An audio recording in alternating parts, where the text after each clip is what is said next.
الله أكبر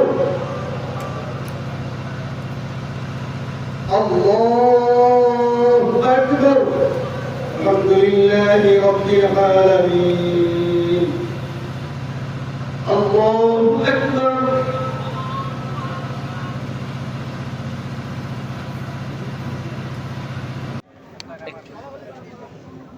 শান্তিতে থাকার জিনিসটাই কিন্তু আলাদা।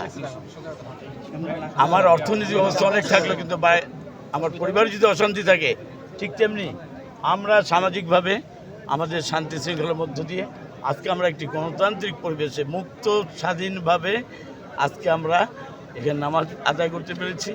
মুসল্লিরা মন খুলে আসতে পেরেছে।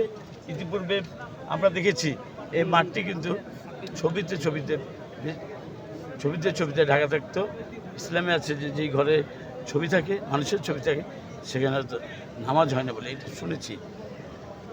আমরা আজকে এই স্বাধীন মুক্ত পরিবেশে এবং গণতান্ত্রিক পরিবেশে নামাজ আদায় করতে পারে এবং মুসলিমদের মাঝে যে আনন্দ, সেটি আমরা অবশ্যই উপভোগ করছি ভালোভাবে।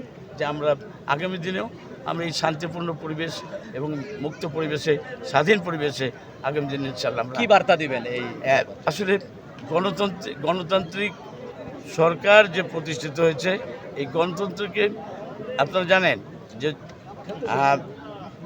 গণতন্ত্র উদ্ধারের জন্য এবং গণতান্ত্রিক যে রাষ্ট্র ব্যবস্থা চালুর জন্য আজকে যে সরকার হয়েছে, এই সরকারকে সহযোগিতা করার জন্য আমি জনগণের কাছে আগামী দিনে উদ্যত আহ্বান জানাবো।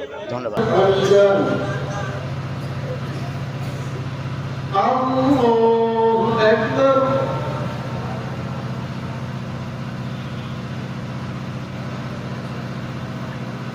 الله أكبر السلام عليكم ورحمة الله السلام عليكم ورحمة الله